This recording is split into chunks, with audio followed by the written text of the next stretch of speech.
Good evening, believers. How are you doing today? I hope that you are doing well. This is Love Coach Dasha coming to you today for the Healing Hour Live.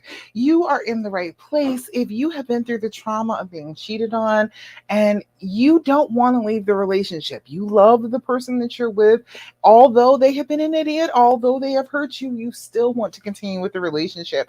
And I am here to tell you that not only is that possible, it can be a good, healthy, happy relationship again. And I know because I have been through it. I am 14 years post D-Day right now. And I am telling you, the relationship is better than it ever was even before the cheating. Okay. And it was good then. All right. I was very happy. I had found my person. I knew that this was the person that I wanted to be with. But as I have healed, as we have gotten closer after our reconciliation, I'm trying to tell you it's way better now than it even was then. So I want that for you too. Hey there, Lou, how you doing? I see you over there on Instagram. Hi. Hello to everybody. I see people. Hang on, let me make sure that I can see all the screens at the same time. All right. So real quick, if you have not before, go to streamyard.com/Facebook and allow them to see your name so that on my streaming software, I can actually see your name and I can address you by name instead of like Facebook user. That's not really helping me. I don't know which Facebook user it is. All right. Hey, you say you couldn't stream it on Facebook, Lou? I don't know. I'm seeing it. I don't know. Sometimes it acts up. I don't know what that is. Go, you can try and refresh the page. And then I also, on the Facebook page, I put the link to the event in the countdown saying that, hey, I'm getting ready to go live. So you can try it on that too. But it doesn't matter because you got me on Instagram. So it's all good. If you are joining me on Facebook, definitely come over to my Instagram, like and follow and do all the things so you can catch me over here. I'm going to start doing more reels, start doing more fun stuff on Instagram. All righty, ladies. I'm glad to have you. Make sure you say hey. If you're here now or you're on the replay, make sure you say hi. Let me know you're here. And definitely tell me if there's anything that you want to talk about today. We want to get in all the questions about how to get on the healing path, how to get from where you are right now to a better place. All right. That's what we're going to be going for today. All right. So the first thing we always do, as we always do, we want to do our deep breathing. Have you been doing your deep breathing? Whether you're here now or you're on the replay, let me know if you've been doing it. Has it been working for you? The deep breathing is very important. This is a trauma. You are recovering from a trauma. It's just like any other trauma. The same things are gonna apply. And so when you're having a traumatic reaction, your brain changes. The way that your body operates changes. So we have to get back in control of that automatic response. And the first thing that you can do to get back in control of that response is to control your breathing. One thing that you can control all by yourself. You do not need him to fix it. You don't need anybody else in the world to fix it. All you can do is do your deep breathing. So what we do is a 4-7-8 breathing technique. Now I like to do, hey, Allie. How you doing? I like to do 4-7-8 breathing technique. What that does is you blow out, you inhale for a count of 4, you hold the breath for a count of 7, and then you blow it out again for a count of 8. When we're blowing, we're making that whooshing sound, okay? We are trying to develop a new trigger. I know that you have bad triggers, but we need to develop good triggers, as many of them as we possibly can. And one of those can be the sound of you exhaling every single time. It should be a trigger to your brain. Hey, we are trying to calm down. We are trying to get back in control of ourselves. We are not trying to have an anxiety reaction right now. We are going to even out this breathing. We're going to be in a calmer state of mind. So when you do that, when your body hears that, when you do that exhale and you make that sound, you are linking that to I am in control. I am calming down. And so we need that. We need good triggers. We need things that will trigger us to good things instead of triggering us to bad things. All right. So we're going to do our deep breathing. What we do, I want you to do it 5 times a day. Okay, I want you to be on that. Now, if you are not doing that, you are doing yourself a disservice, because when you are super anxious, your anxiety level is way up here. It's above your head. You can't even reach it.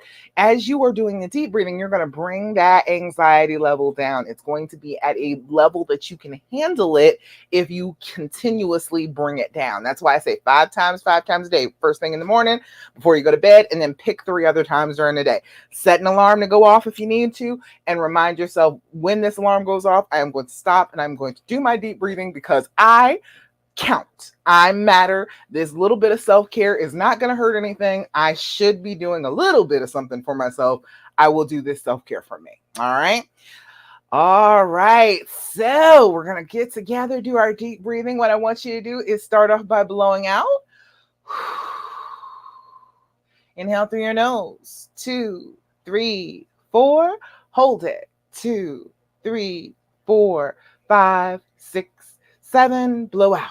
2, 3, 4, 5, 6, 7, 8. Again, inhale. 2, 3, 4. Hold it. 2, 3, 4, 5, 6, 7. Blow out. 2, 3, 4, 5, 6, 7, and 8. Again, inhale. 2, 3, 4. Hold it. 2, 3, 4, 5, 6, 7. Blow out. 2, 3, 4, 5, 6, 7, and 8. Beautiful. Lovely. How do we feel when we do our deep breathing? Do we feel good? You should feel pretty good. If you have been super stressed, you might get a little tired. You might start yawning. You might feel like, oh, I could take a nap now. Well, that's a good thing too. That's why I tell you to do it before you go to bed. It helps you so you can sleep at night. But it's going to help you to get some fresh oxygen to your brain first thing in the morning too, so you can get up and go do what you need to do. And bring yourself and center yourself in the here and now instead of in the past. And so you can actually get some things done during the day. Okay. All right. So always do your deep breathing. Always come back to that. If there's ever a question, if you're ever freaking out, if you were ever having a hard time, if things are not going the way that you need them to go, always come back to your deep breathing. I swear by this. I had really bad anxiety when I was younger. Using these deep breathing techniques is very critical. It will help you so much with the anxiety. I taught my children when they were little children, like toddlers, I taught them to do deep breathing to calm themselves and center themselves too. So I'm telling you something that has worked. I have seen it worked. So you need to be doing it. If you're doing it on a regular basis, you're going to see results. That anxiety level is going to come down to a more manageable level. All right. Second thing is doing your journaling. Have you been doing your journaling? Have you been doing that? You need to take a few moments for yourself and sit down and do your journaling. If you are experiencing the negative feelings, or even if you're not, even if you're having a good time, you need to be writing some of this stuff down. Hey there, Beth. You need to be writing some of this stuff down. You need to be taking a few minutes for yourself every single solitary day. And what better way to take some time for yourself than to sit and with your thoughts and write them down in your journal. You can do about 5 minutes in the morning, 5 minutes at night before you go to bed. First thing in the morning, it's going to help you get a little bit more organized, help you direct your day, figure out exactly what you want to do. And then you can have your people trying to call me. You can have the one at night is going to help you to be able to sleep a little bit better. You get that stuff out of your head so that you're not sitting there ruminating on it for hours and hours on end before you're trying to go to bed. Okay, so you need to be doing this. This is a little bit of self-care. You deserve some self-care. You have been through something that is traumatic that you need to recover from. So you need to get some healing time in. That journaling time is going to be some healing time. Now, what you need to know about your journal, you need to do your date, you need to do your time, and you need to do your level of anxiety. The date and time so that you can collect the data. You can look at your journal and be able to say, oh, you know what? I've actually been doing better than I thought I was. This has been a whole stretch. I've had a pretty good week. I haven't freaked out. I haven't had any panic attacks. I've been doing pretty good. You will know that happened if you've been writing it down. Your memory, when you are going through a trauma, sucks. Okay. Your memory just sucks. You're going to think that you're remembering things very clearly, but you are not. Chances are you are remembering all of the bad stuff. You are doing the full negativity bias thing. You are going to be super into what went wrong. But if you are consistently writing down, hey, it's not a bad day, I wasn't too stressed out today, and then all of a sudden that trauma hits you and that trigger hits you, you'll be able to go back in your journal, and instead of listening to the voice in your head that's saying everything is awful and it has been awful forever, you can go back to your actual words and you can look in your journal and say, well, wait, no, everything has not been awful forever. I've actually been doing pretty good this week. It will give you something to anchor yourself to, something that will show you exactly what is really happening instead of what the feelings will tell you is happening. Okay. All right. So, any kind of journal, I don't care what kind of journal you got. What I got over here, my Golden Girls journal. Look at that. This one is Be Mindful, a journal of wellness for a body of mind. I just pick these up all the time. I pick up a journal anytime I'm in Five Below. Anytime I see a good, cute one, I go ahead and pick it up because you need to be journaling. Yeah, I want you to understand the importance of that. I need you to be journaling, okay? All right, let's see. Those are two things that you are able to do all on your own, that you don't need anybody else in the whole wide world to do to help you heal. Hey, Lori, you don't need anybody else to help you heal with those things. And some other things that you can do, as we always talk about, are number one, hey, Lori, number one is going to be doing your gratefulness exercises. You need to be grateful about some things. This has been a trauma. This is a terrible thing that has befallen you. Your life is shattered. Yes, I know. But you also have good things going on in your life. Even with this terrible, terrible thing that has happened to you, you still have good in your life.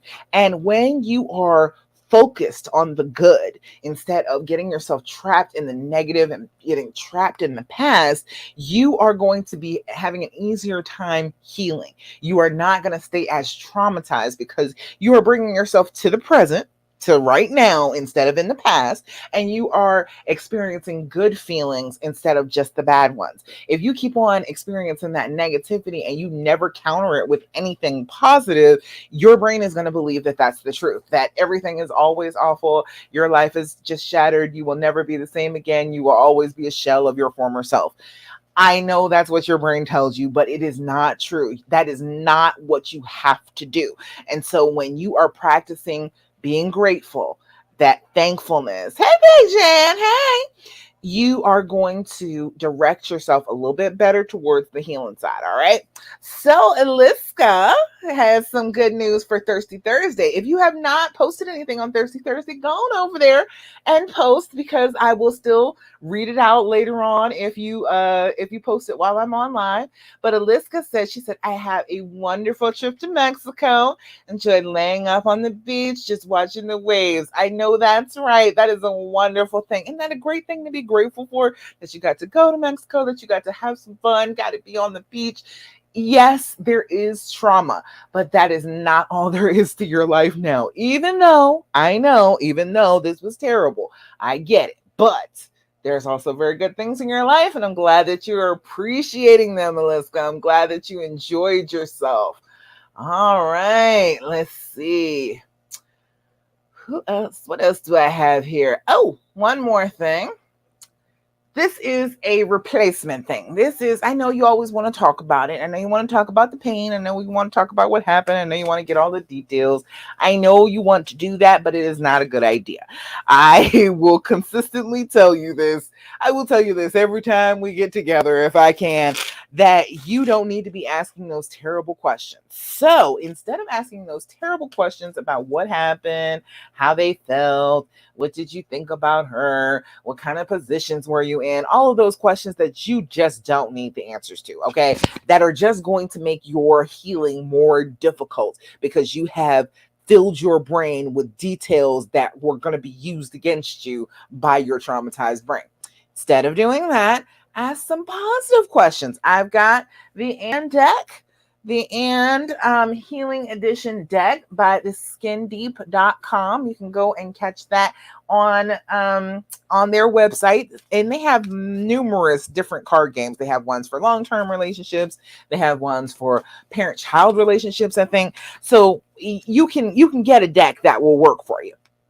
But these are questions about healing. These are questions about healing and reconciling and having the relationship go well. So these are good questions to ask instead of those awful questions that will just leave you more traumatized. All right. So the first one, this one says, what do you think has the greatest influence on our relationship? Oh, that's a good one to find out, don't you think? What exactly they feel like. Oh, let me see. There we go. What do you think has the greatest influence over our relationship? You might be surprised what your honey says about that. I like these questions because a lot of the time you will be surprised. You will find out some things about them that you didn't necessarily know before you started the game. Another one is, what do you think I should let go of and why? Ooh, boy. Oh, I bet he's got an answer for that. What do you think that I should let go of and why? That's a good question. Hey, you might not even get that question. It might be a question for him. So, what does he think he should let go of? And then, oh, this is a good one. I like this one. What do you want more of from me? I like that one. I like that one. That is one of those ones where you can actually do something. You can actually take some actions. I know those are good questions, right? Those are really good ones. What do you want more of from me? You never know. Those are really good questions. I like those. So, that is another thing that you could be doing. Instead of directing your attention and focus towards what happened in the past, focus on now. Focus on questions that will be constructive in your relationship instead of destructive. Okay? That makes sense? Excellent. Fabulous. All right, let's see. What else do I have going on here? We got questions. Now, this week, we're talking about what is it? We're on the A in the dreams formula. We did D, which is the decision. You have to make the decision. This is what you want to do. You want to be with this person. You want to work things out. And this has to be about you. It can't be about, oh, well, the children. Oh, well, this or that. No, no, no. It has to be about what you want to do. This has to be the person that you're willing to put this amount of effort into. Hey, Patricia. Good to see you. But then there is the R, which is recognizing and then overcoming the fear speech. You have to figure out that those voices in your head are not always telling you the truth, okay? That terrible stuff that they say to you about how bad you are and how bad the situation is and how bad he is, those are not necessarily positive, constructive things for you to be listening to. And from the outside, the people that will tell you, oh, you're being a doormat, you should never go back to him, you should just leave. That is why I don't allow just leave as an answer in the group, in the love after cheating group. That is not the answer in there. I will tell people all the time, hey, don't do that, because you can get put out for that. We are not going for just leave as the answer. We want to stay. All right, we've already made a decision. We want to stay. So, okay, let's find out some better advice than that, instead of that fear speech of, oh, you should just run away from your relationship because you have been hurt. I mean, hell, we all are going to be hurt. Okay, if you run away from every relationship just because of that, you're not ever going to have a relationship. Okay, so that is the first three, and then we're on allowing the healing. I'm sorry. The third one was evaluating the why. Why did this happen? Why did he do this? 3 reasons: sick, sad, stupid. Okay. Sick is a physical illness of some kind. That could be addiction. That could be real physical illness, chronic illness. It could be mental illness. It could be addiction. It could be all sorts of things, hormones, all sorts of stuff. Then there is sadness, which is loss of some kind. And we've all gone through a lot of loss with this whole pandemic thing happening. We definitely have. And then there is stupid. Stupid is all about the things that we are all taught about being in relationships that were just completely incorrect and have messed us up. Okay.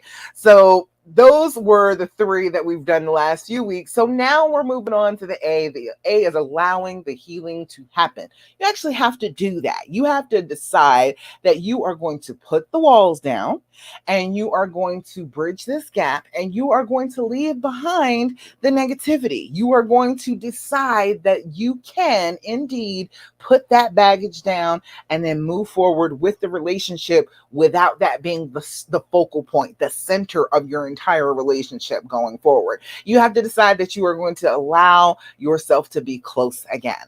So that is a hard thing to do. Okay, there's lots of different ways that you can do that.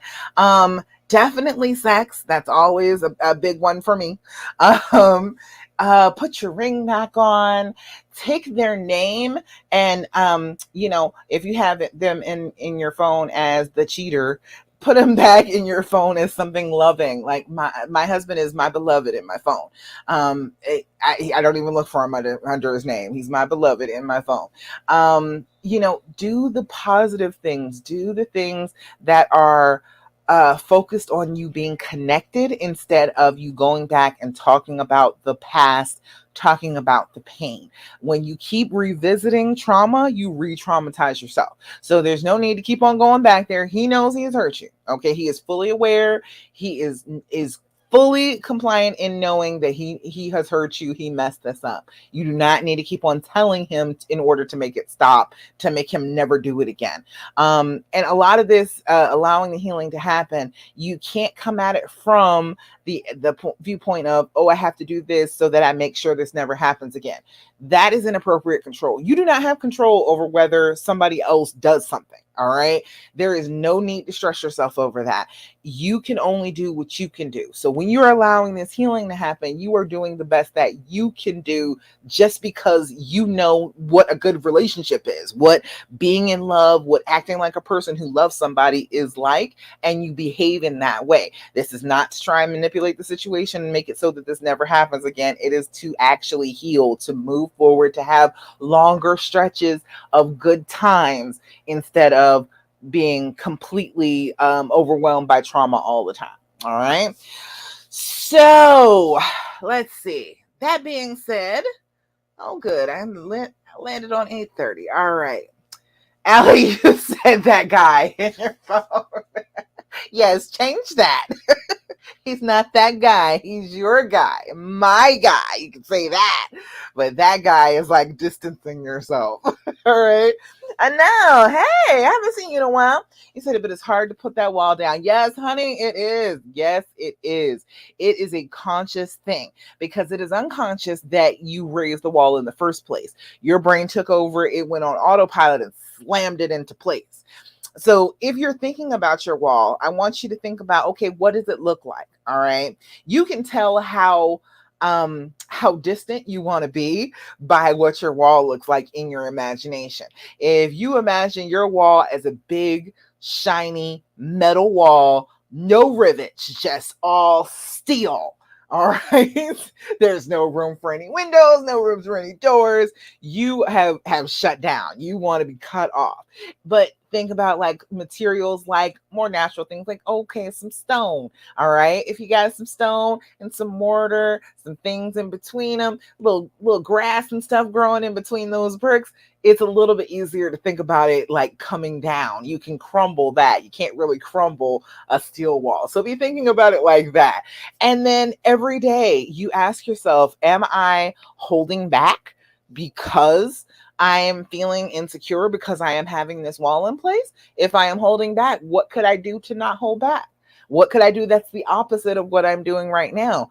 Whatever the fear and the pain tell you to do is the wrong thing. It is the wrong thing for you being happy and reconciled and together and healed.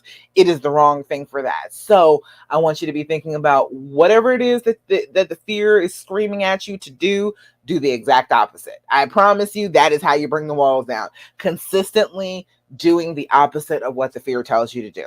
You do not need to listen to it, because the fear will try and keep you small. It'll try and keep you trapped in the past so that you don't have a present and you definitely don't have a future. So I want you to live now and not in that past and not be stuck behind that wall. All right.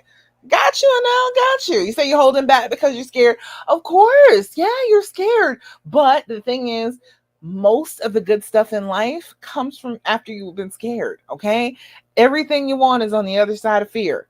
You are being restricted from doing what you want to do, from having the life that you want to live because of fear. And is it really worth it? Yeah, it's going to be scary. But, like the roller coaster, yeah, it's scary, but then you throw your arms up in the air and you scream and you enjoy it. That's what I need you to be like focusing your attention on, not worried about the fear, worried about just going for the ride. Go ahead and allow yourself to go on the ride, because yeah, it's going to be scary, but love is scary. Life is scary, but that doesn't mean that you don't deserve to have the person that you love and have a good, happy relationship. That doesn't mean that. And if you hold back, you will never have that. You are intentionally sabotaging your future happiness just because of being afraid of pain that you don't know will happen to you. Yeah, you can pretty much guarantee that something bad is going to happen. But if you are sitting there holding back from your life because you're afraid that this thing is going to happen to you again, then you're never going to live your life. You're never going to have fun. You're never going to have the relationship that you want because you're still pulling back, holding back, leaving that wall in place. All right. So I hope that helps. Now I hope that helps you a little bit. Don't be scared. Go ahead and go for it. And hell, if you are scared, that's fine, but do it anyway. That's the way I feel about it. Do it anyway. Do it just because that is what you want. You want the life that where you don't have to be sitting there scared to open yourself up to the person that you love. You want that life, so pursue that life. That makes sense. Hope that makes sense. All right. That's some good advice. Okay, good. I'm glad you feel like that. Glad you feel like that. Good, good, good. All right. And you'll all make sure you let me know if there's anything Thirsty Thursday, anything positive going on that you want to share. I'm gonna shout you out. We're gonna celebrate together. You have good stuff that's going on. I want you to be able to appreciate it in the moment instead of being so caught up in the negativity that you don't get to enjoy any of the good stuff. Okay. All right. Let's get to questions. I got questions now. All right, Roxanne and Christina said, all right, Roxanne said, and then Christina co-signed. All right, Roxanne said, what can I do to help me move forward? We still want this marriage to work, but I have so much hate in me, and I've been mean towards him. I hate that I'm like that, but it's hard to be nice. And Christina, second that motion, she said what she said.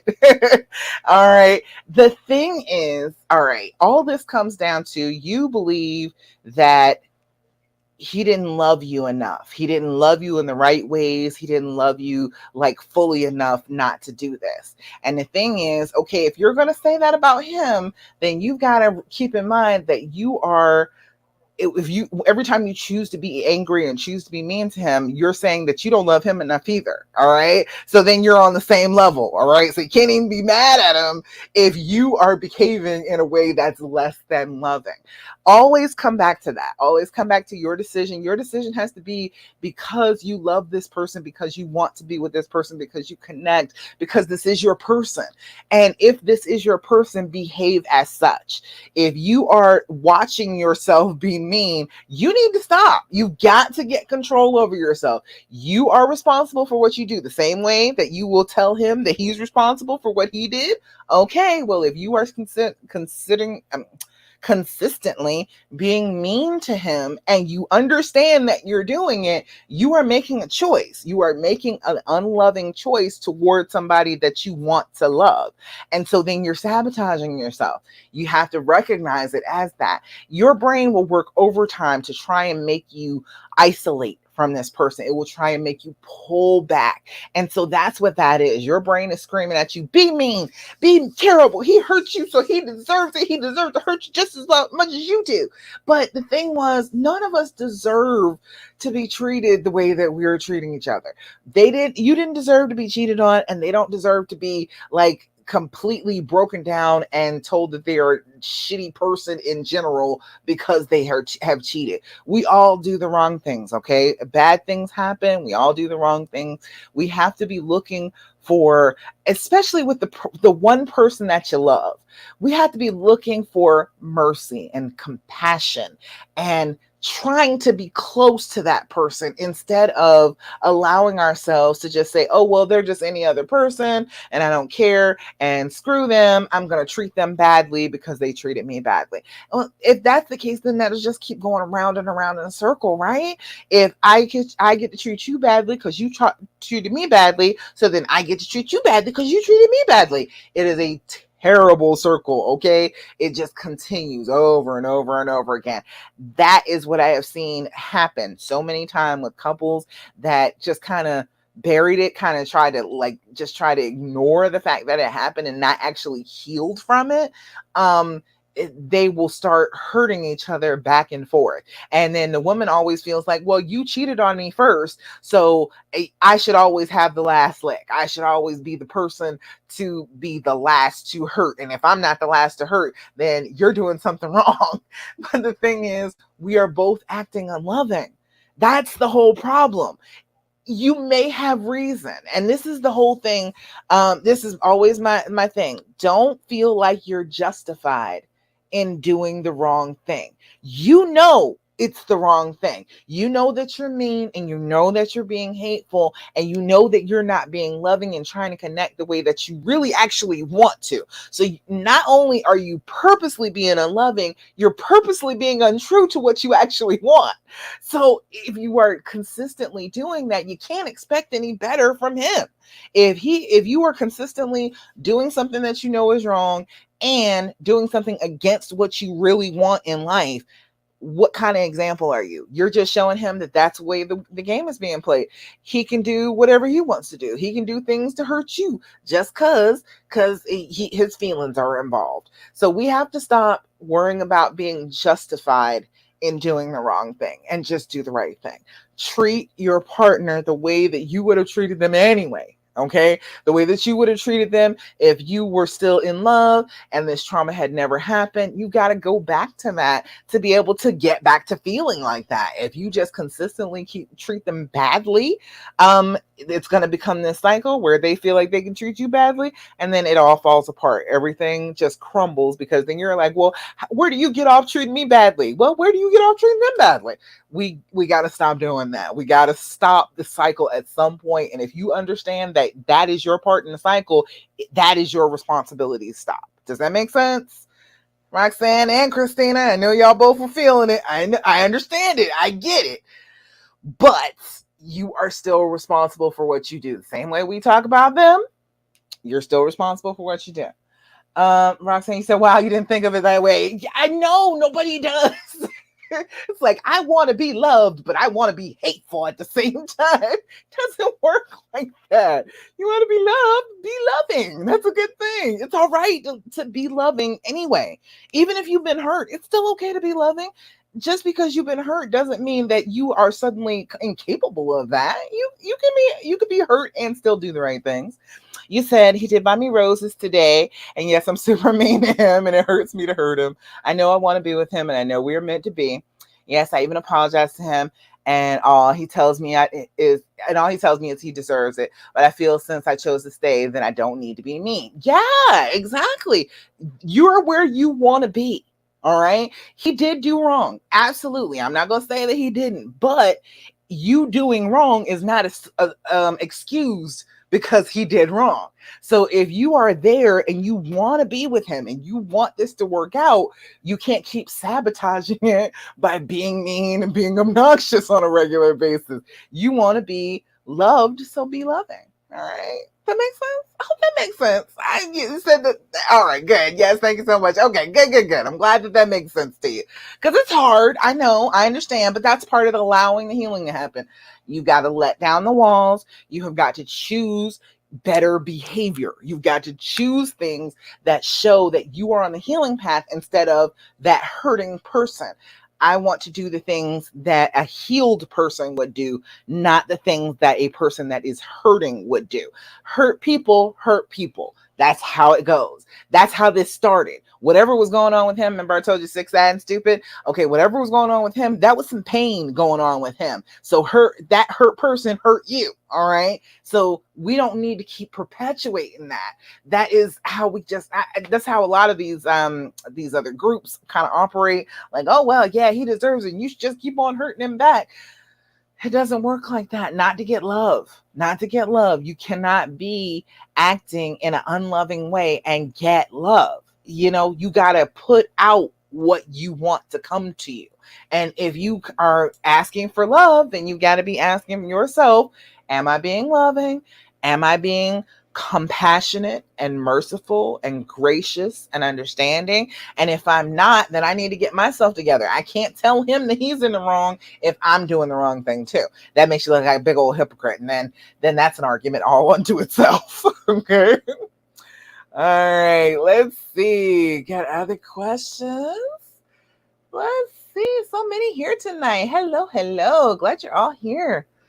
Melissa said, oh, girl, the first 3 words I don't agree with. You said, I can't heal because I keep finding more stuff where he's constantly flirting with women and calling them beautiful, etc. Even though he knows that this hurts me, I want to just give up.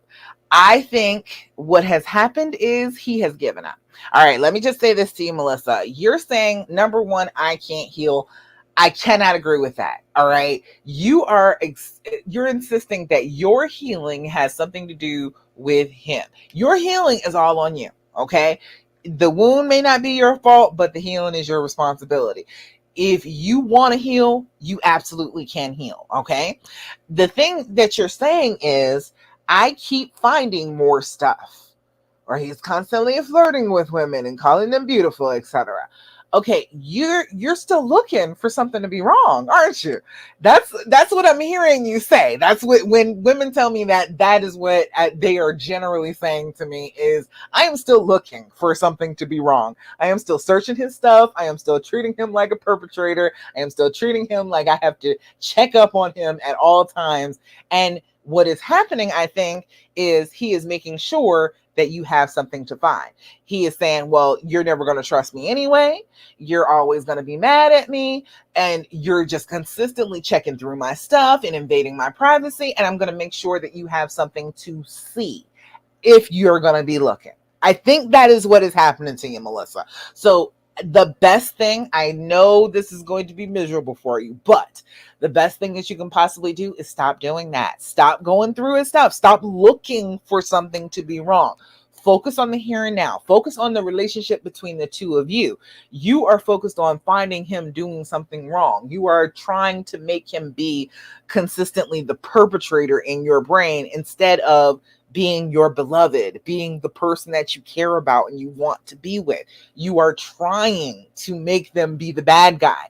And I understand that their behavior did make them the bad guy, but you chose to stay.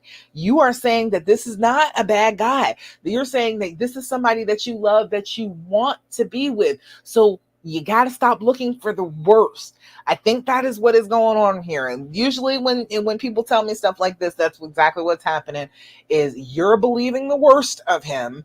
And so then he is responding by mirroring that back, by showing you, well, fine then, I'm going to be the worst then. I'm going to be the absolute worst. If you always think the worst of me, you're never going to trust me again. You're always going to treat me like this. You're going to treat me like I'm a prisoner all the time and you got to check all my mail. Well, I'm going to make sure that you have something to see when you do it. All right. Melissa, I don't know if that's something that has been on your mind too. And let me know if that makes sense to you, that he would be doing this on purpose. Mine was like that. He was a little spiteful.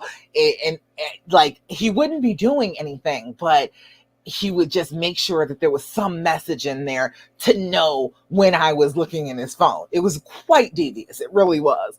But like, then I'm freaking out. Like, see, this is what I'm saying. You were talking to this person. And he was like, see, this was like a couple of weeks ago. And I haven't talked to them since. But I just had to make sure that there was something in my phone so that when you went to look in my phone again, I would know that you were doing it.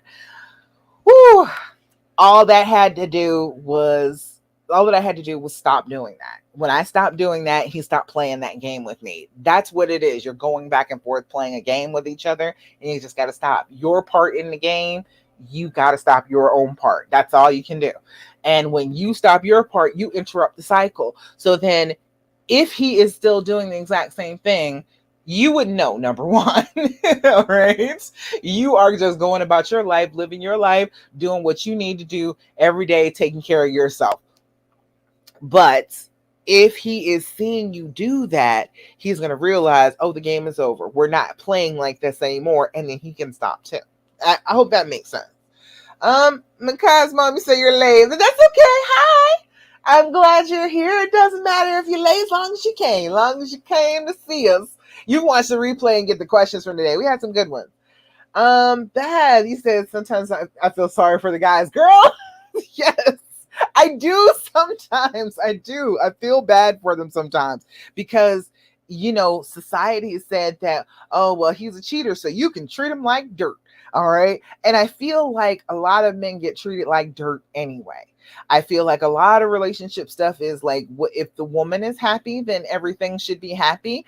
But then most men have been taught all of their lives not to share their emotions, not to share if they're unhappy or they're sad or they're afraid. So you don't really know if they're not talking about it and you are just going ahead and assuming that you being happy means that everything is happy, then that means that you probably are totally missing his feelings on a lot of things. I will tell you what will show you if you're missing his feelings. If you feel like you love him more than he loves you, that is one of those things that will tell you right there if you are dismissing his feelings, because all women seem to think that. We all think that our love is greater than. We always think that our love is better than their love. And so, well, they don't show it right and they don't act on it the right way and they don't let me feel it the right way. So we assume that they don't feel it. And that is just assuming that they don't have feelings. That is assuming that their feelings aren't as strong and as powerful as ours. And that doesn't seem like a very loving thing to do either. Again, it comes back to that. It comes back to trying your very best to be loving in a situation where you want to be loved. If you really believe that you love them so much, why wouldn't you believe that they would love you too? What would be so wrong that they love you, that they would love you the same way? Why wouldn't they? What would stop them? Like, that's an insecurity thing, I think. That you said you assume that a lot.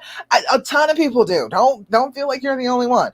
Lots of people do. I used to do it too. I used to do it all the time. And I realized when I was journaling and I was paying attention to that thought, and I realized I kept saying it a lot, that I loved him more than he loved me. And I was like, one day I was like, well, what if I'm lying? That actually maybe not be the truth. I'm saying that he doesn't love me the way that I love him. I'm assuming that he loves me less. So I always treated him like he loved me less. I always treated him like my love was more, so I was more important in the relationship. Do you feel me on that? So I had to get out of the habit. I had to stop myself. That was an affirmation for me for a good little minute, was he loves me different, but he loves me just as much.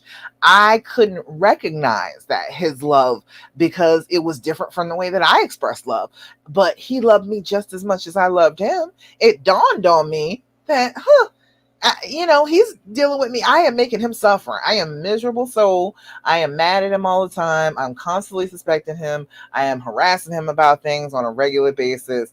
If he didn't love me just as much as I love him, would he have dealt with all that?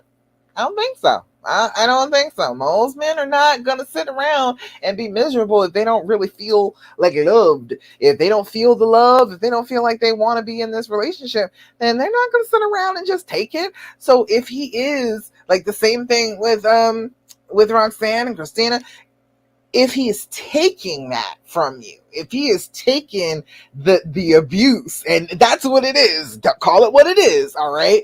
If he's taking the abuse from you, that is a sign that he really does love you.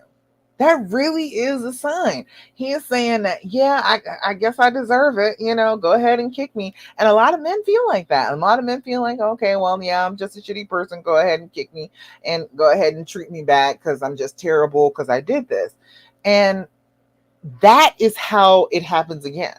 That low self-esteem, that feeling terrible about yourself, that feeling all guilty, that feeling like, oh, I'm never going to be forgiven for this anyway, that is the thing that makes it happen again. If you want to really work on, if you're really focused on, I need to find something to do to make sure that this never happens again, you need to work on understanding that he really does love you and treating him with love too.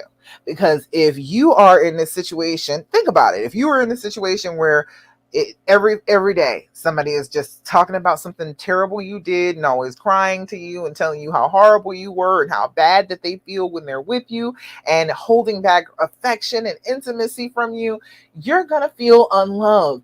And that is where it becomes dangerous to cheat again. That's where it becomes dangerous. If you, on the other hand, are totally forgiven, if somebody is like, I just love you anyway, I am going to show you mercy, I'm going to show you compassion, I understand that you are just a person, you fail at times, that's okay, I will offer you my hand up, we will be together, we will work this thing out. That's the person you don't want to cheat on, isn't it? And that, if it were you, isn't that the person that you'd be like, yeah, I've got to make sure that I am excellent. I have got to make sure that I am doing the exact right things because I don't want to disappoint this person. This person is showing me this love, giving me this love, and I am totally wrong. I am being forgiven even though I don't deserve it. I need to make sure that I never do anything to hurt this person ever again.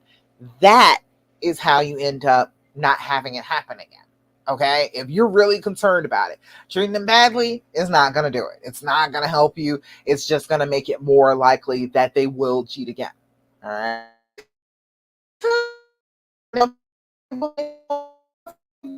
Giving them the green light to go ahead and cheat on me is not. Have you ever like done wrong thing that you did wrong? Know that you were somebody that you cared about really deeply. They just, I love you anyway. I forgive you. I understand that you do the wrong thing, and you love that person. I, I do. I do. That is the thing that you get. So when you bring that to your person, I am not asking that. I think one thing that you can expect to exercise all your forgiveness and passion with. I think that you don't have to get away to everybody. You don't have to live your entire life with this. I think you should do your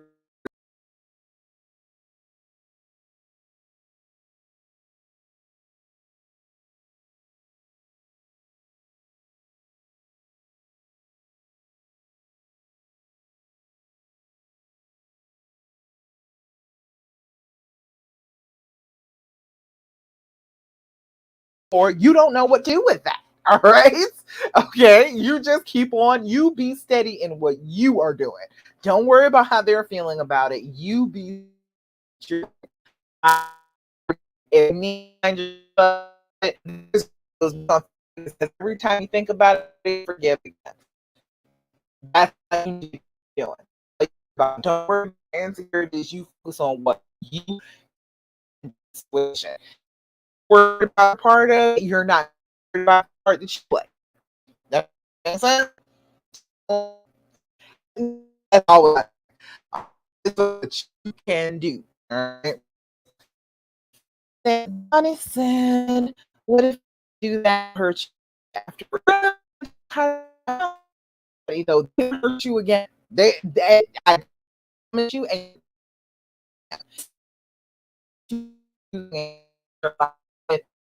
you are forgiven. And there's nothing wrong with that. People act out like, oh, well, I never do that. No. That's a delusion that you wrong.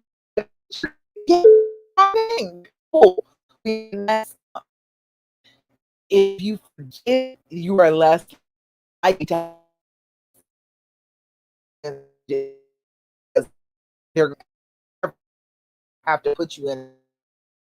All right. Let's see. Almost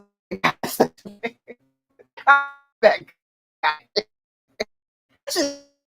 With that, but we're part of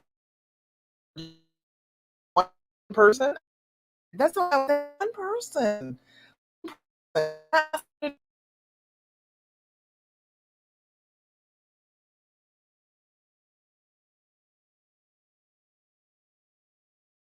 Uh, people tell them that I person. I do, but I'm worried about trying to be forgiving and extra compassionate with the people that I love me. Those are the people that I need. All right. That makes sense. So I hope you don't because people don't know you enough. I know that all of the groups and everything will tell you like the opposite. I understand that, but I found that all that didn't work. All of that just punish him, make him suffer, and make him remember it. And never again work. I tried it over. Guess what? He did it again. But when I forgave, we stopped all that nonsense. Okay, because I knew for sure, like when I forgave, when I got past it, when I was like, okay, I'm not gonna dwell in this forever. I am going to let this go. I'm going to just love the person that I love anyway. That is when it stopped. All right. Whoo! I've been talking. Anybody got anything? Any other questions? Any other comments, thoughts, complaints? Anytime you're just like, oh, Dasha, you are nuts. I cannot believe you said such a thing. Or, oh my God, that is the most brilliant thing I've ever heard. You can always tell me that. I will always accept the compliments that this is the best stuff you've ever heard. I want to accept compliments too. Let me just say that since we're here. Accept a compliment. Accept it graciously. You deserve it. If he's like, you are just the most beautiful woman, don't say, well, you didn't think I was beautiful when you were fucking her. No. Okay. All right. That's not loving. All right. We need to do better. If you get the comment that you are the most beautiful woman on the world, smile like the most beautiful woman in the world and give him a gracious kiss on the cheek and say thank you. Baby, that makes me feel so good. I appreciate that. All right. You got to just be thinking about it, not letting yourself react with the pain and the fear. We've got to be going towards loving and kindness. All right. All right. Let's see. Anything else? Anything else? I always said black screen. Oh. Oh, okay. Well, something's freezing. Well, I'm getting ready to be done anyway. Yeah, because it froze over here. It froze in the Facebook group. I don't know what the heck happened with that.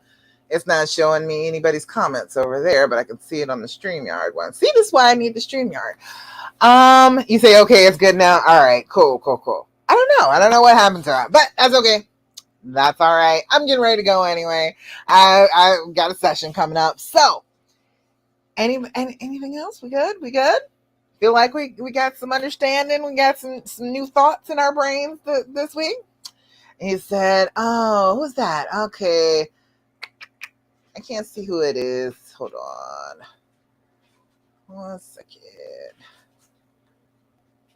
Roxanne said, okay, that'll be my goal this week when he tells me he loved me. I'm just like, do you really? Yeah, but I will try this week. Okay, good. All right. Well, I'm glad it was lagging towards the end. So we're about done anyway. But yes, Roxanne, high five on that. I am excited about that. I hope that you see the difference when you treat it, when you are just like open. Be the queen. You deserve all of the compliments. You deserve all of the love anyway. Soak it up. All right? Soak it right on up. And let that be the Affirmation for this week. I am deserving of breathtaking and brilliant love. How about that? All right. I like that one. I like that one. That is your affirmation. Repeat that to yourself when you are feeling down, when you're feeling insecure, when you don't want to let the wall down. I am worthy of breathtaking and brilliant love. All right. All right, y'all. I hope you have a good week this week. Oh, I almost forgot. Oh my God. I meant to say this at the very beginning. Okay, let me just tell you. I'm going to do a flash sale this weekend since we're doing Mother's Day. I didn't even think about Mother's Day. I was like, oh, I could do a little sale on Mother's Day. So I am going to do the tech support program, 45 days for half off. It'll be $99 for this weekend. It'll be Saturday and Sunday. You're going to get an email. If you're on my email list, you're going to get an email about it. If you are not on my email list, put a comment below and say, hey, I'm not on your email list. Message me. Let me get you my email, because it's going to be coming out. I'm going to be sending it out on Saturday morning, midnight or whatever. I'm going to be sending it out. It's going to be a flash sale 2 days, Saturday and Sunday. And for Mother's Day, because moms, we deserve it. All right. So you can get in. If you have been hesitating on working with me as your coach, come join me for a tech support program for 45 days. Talk to me, get emails from me every day with affirmations, with journal prompts, be able to text me whenever you need to. I will pull you down off the ledge if need be. I will give you a stern talking to if need be. I will pat you on the back if need be. Okay. All right. So yes, that's coming this weekend. Keep your eyes open. I'm going to post it in the group a little later. All right. All right, y'all. That's about it for me. Thank you so much for joining me for the Healing Hour Live. Allie, you said you're in? I know that's right, girl. Get on in here, own it. I'm trying to tell you, half off. I love a sale, girl. I love a sale more than anything. And I hate paying full price for anything. So if you are trying to work with me, come on, get in for $99. Get in for a whole 45 days and chat with me, all right? All right, y'all. I am about to go. I will talk to you again next week for the Healing Hour Live. I will talk to you later. You say, yay, can't wait for next week. Oh, you have a test this week. Well, good. You study, and I will catch you again next week, all right? All right, y'all. I will see you next week. Bye.